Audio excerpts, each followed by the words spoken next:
اعوذ باللہ من الشیطان الرجیم بسم اللہ الرحمن الرحیم اللہم صلی علی سیدنا محمد وعلی آل محمد صلی اللہ علیہ وسلم۔ السلام علیکم رحمۃ اللہ وبرکاتہ۔ ناظرین، میں نعیم بٹ اسیر جدہ اخبار نامہ میں آج 29 اکتوبر 2024 کی جنگ اخبار میں چھپنے والا عرفان صدیقی صاحب کا کالم ایک معزز جج کی خود نوشت کا ایک ورق۔ جج، اور وہ بھی کسی بڑی عدالت کا جج ہوتے ہوئے، فرصت و فراغت کے ایسے لمحے کہاں کہ باقاعدگی سے روزنامچہ لکھا جائے۔ مجھے تو کبھی ایسی یکسوئی میسر نہ آئی کہ ٹک کر اپنی یادداشتیں مرتب کرتا اور اپنے اہل وطن کو آگاہ کرتا کہ مجھ پر کیسے کیسے کڑے وقت پڑے، لیکن میں نے کبھی اپنے ضمیر سے روگردانی نہیں کی۔ ہمیشہ وہی فیصلہ دیا جس کی آواز میرے دل کے کسی عمیق گوشے سے اٹھی۔ ہر جج کی طرح میں نے بھی وہ حلف اٹھا رکھا ہے جو آئین پاکستان میں درج ہے، لیکن میں نے ایک حلف اپنے آپ سے بھی اٹھا رکھا ہے کہ ہمیشہ وہی کروں گا جو میرے دل چاہے گا۔ ایک کالم نگار آئے روز یاد دلاتا ہے کہ ہم نے اللہ کو حاضر ناظر جان کر حلف اٹھا رکھا ہے کہ ہر حال میں اپنا فیصلہ بلا خوف و رعایت اور بلا رغبت و عناد کریں گے۔ بے شک میں نے بھی یہ حلف اٹھا رکھا ہے، لیکن جس طرح ہمیں آئین کی تشریح اور تعبیر کا اختیار حاصل ہے، اسی طرح ہم آئین حلف کی تشریح کا حق بھی رکھتے ہیں۔ میرے نزدیک آئین حلف کے حقیقی معنی یہ ہیں کہ جج ہر فیصلہ اپنی مرضی، اپنی خواہش، اپنی صوابدید، اپنی آرزو، اپنی افتاد طبع اور اپنے ہدف کو پیش نظر رکھتے ہوئے کرے، اور اس مقصد بلند کے لیے کسی خوف و رعایت، رغبت اور عناد کو خاطر میں نہ لائے۔ کم از کم میں نے اسی اصول کو ہمیشہ ہر چیز پر مقدم اور افضل رکھا۔ بلکہ سچ یہ ہے کہ میں نے اپنے اس اصول یا نظریے کو نہ صرف آئینی حلف بلکہ خود آئین سے بھی کہیں زیادہ موقر، معتبر اور مقدس جانا۔ آپ جانتے ہیں ہمارے ہاں آئین آتی جاتی چیز ہے، کبھی منسوخ ہو جاتا ہے، کبھی معطل، کبھی زندہ درگور اور کبھی مفلوج۔ اس طرح حلف بھی تبدیل ہوتے رہتے ہیں۔ ہمارے پرکھوں نے جو میرے لیے عدل و انصاف کے عظیم شارحین ہی نہیں، نہایت بلند قامت فلسفی تھے، ہمیں یہی درس حکمت دیا ہے کہ آئین کے ساتھ نہیں، وقت کے ساتھ چلو، فرما رواں عصر حاضر کے ساتھ چلو۔ اصل آئین وہ ہے جو آئین کو غارت کرنے والے ڈکٹیٹر کے کنج آب سے پھوٹتا ہے۔ لوگ ہمارے عظیم پیشوا جسٹس منیر کے بارے میں جو جی چاہے کہتے پھریں، خدا انہیں کروڑ جنت نصیب کرے۔ رہتی دنیا تک کے لیے ہمیں نظریہ ضرورت کا ایسا درخشاں فارمولہ عطا فرمایا جو آنے والے زمانوں میں ہمارے لیے ہر نوع کی مشکل کشائی کی طلسمی کلید بن گیا۔ نتیجہ یہ کہ جب بھی کسی ڈکٹیٹر نے آئین اپنے بھاری بوٹوں تلے روندا، ہمارے پیشوایان عدل نے بصد سہولت اسی آفاقی نظریہ ضرورت کا سہارا لیا اور اپنا راستہ ہموار کر لیا۔ جسٹس سعید الزماں صدیقی اب اس دنیا میں نہیں رہے، تقاضۂ وقت کو نہ پہچان سکے اور خاموشی سے گھر چلے گئے۔ صد شکر کہ اس وقت جسٹس منیر کی روح اقدس جسٹس ارشاد حسن خان کے کف سے عصری میں حلول کر گئی۔ انہوں نے نہ صرف مشرف کے اقدام کو جائز قرار دے دیا بلکہ یہ بھی فرمایا کہ مشرف جب چاہیں، جس لمحے چاہیں، جس بھی کیفیت میں ہوں، جو بھی کہیں وہیں آئین ٹھہرے گا۔ اللہ تعالیٰ جسٹس ارشاد حسن خان کو عمر خضر عطا فرمائے۔ ان کی تصنیف عظیم ارشاد نامہ میرے لیے نہیں، میرے تمام ہم مسلک جج صاحبان کے لیے گراں قدر ضعیفہ عدل و انصاف کا درجہ رکھتی ہے۔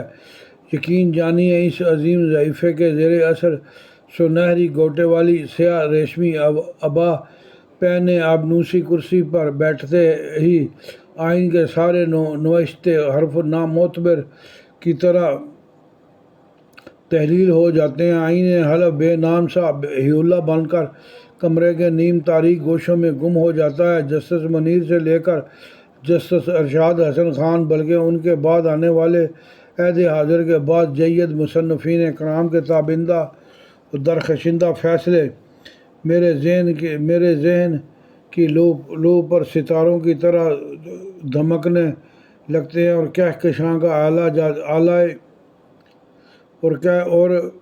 اور عہد حاضر کے بعد جید مصنفین کرام کے تابندہ درخشندہ فیصلے میرے ذہن کی لو پر ستاروں کی طرح دہکنے لگتے ہیں، اور کہکشاں کا ایک جادہ سا بن جاتا ہے جس پر چلتے ہوئے میں مطلوبہ فیصلے کی منزل مقصود تک پہنچ جاتا ہوں۔ آئین میں درج نوشتوں یا قانون کے تقاضوں کے مطابق فیصلے کرنا کچھ مشکل نہیں ہوتا۔ 2 جمع 2 4 جیسا کام تو زیر عدالت میں بیٹھا نو آموز مجسٹریٹ بھی کر لیتا ہے۔ کمال فن یہ ہے کہ کس طرح ایسا فیصلہ تحلیل کیا جائے جس کی اجازت نہ آئین دیتا ہو نہ قانون۔ یہ لکیر کے فقیر کسی عام جج کے بس کی بات نہیں، انہی کا کام ہے یہ جن کے حوصلے ہیں زیادہ۔ جو آئین کے بکھیڑوں یا قانون کے جمیلوں میں پڑ گیا وہ اپنے آپ سے بھی گیا اور اپنے آنے والی نسلوں کے مقدر پر بھی پانی پھیر گیا۔ پیچھے پلٹ کر دیکھتا ہوں تو حیرت ہوتی ہے کہ کیسے نازک مراحل میں کارکنان قضا و قدر نے میرا ہاتھ تھاما، مجھے آئین اور قانون کے گھنے دلدلی جنگلوں سے نکال کر سرخرو کیا۔ ویسے تو میرے نامہ اعمال میں ایسے درجنوں مقدمات ہیں لیکن وہ 3 تو ابھی قوم کے دل و دماغ میں تازہ ہوں گے۔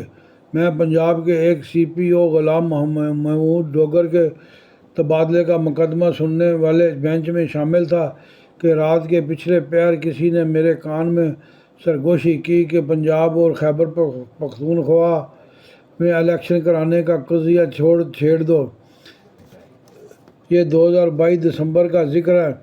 میں نے ڈوگر سے دور کا تعلق واسطہ نہ رکھنے والے انتخابات کا مسئلہ اٹھایا اور اس معاملے کا جائزہ لینے کے لیے چیف جسٹس صاحبان سے بینچ بنانے کی درخواست کر دی۔ مجھ پر قدرت کی خصوصی مہربانی تھی کہ مجھے یہ مقدمہ سننے والے بڑے بینچ میں بھی شمولیت کا اعزاز نصیب ہوا۔ بعد کی کہانی آپ کے سامنے ہے۔ مجھ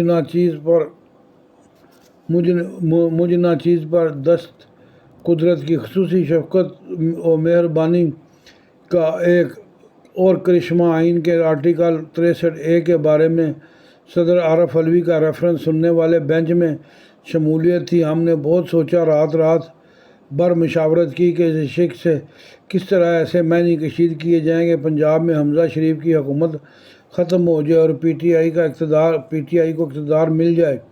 آئین لکھنے والوں نے ہمارے راستے میں فولادی دیوار کھڑی کر رکھی تھی، لیکن یہ خیال بجلی کے کوندے کی طرح میرے دماغ میں لپکا۔ میں نے دوسرے رفقا سے مشاورت کی اور آئین میں اپنی مرضی کا جملہ ڈال کر اپنا ہدف پا لیا۔ چودھری پرویز الہی نے رات کی ڈوبتی ساعتوں میں صدر علوی سے وزارت اعلیٰ کا حلف اٹھایا تو تہجد کا پہر آن لگا تھا۔ میں اسی وقت سجدے میں گر گیا، آنسوؤں سے جائے نماز تر ہو گئی۔ 12 جولائی 2024 کا فیصلہ بھی میرے ارشاد نامہ عدل کا ایک زیریں ورق ہے۔ اس فیصلے پر آج تک تنقید ہو رہی ہے، بھلے ہوتی رہے۔ میں آئین، قانون یا عوام کو نہیں، صرف اپنے آپ کو جواب دہ ہوں۔ اپنے تابناک ماضی پر نگاہ ڈالتے ہوئے جہاں میری روح نوشگفتہ گلابوں کی خوشبو سے مہکنے لگتی ہے، وہاں ایک دکھ نے میری راتیں بے خوف کر رکھی ہیں کہ آئینی بینچ تشکیل پا جانے کے بعد اپنے خداداد دانش و بصیرت کا مظاہرہ نہیں کر پاؤں گا؟ کیا پاکستان کے عوام 63A اور 12 جولائی جیسے فیصلوں سے محروم ہو جائیں گے؟ مجھے اپنی ذات کا کچھ غم نہیں، صرف اس احساس نے کرب مسلسل کی سلیب پر لٹکا رکھا ہے کہ کیا یہ زندہ بیدار قوم آئین و قانون کے کھونٹے سے باندھ دی جائے گی۔ ناظرین، یہ تھا عرفان صدیقی صاحب کا کالم، امید ہے پسند آیا ہوگا۔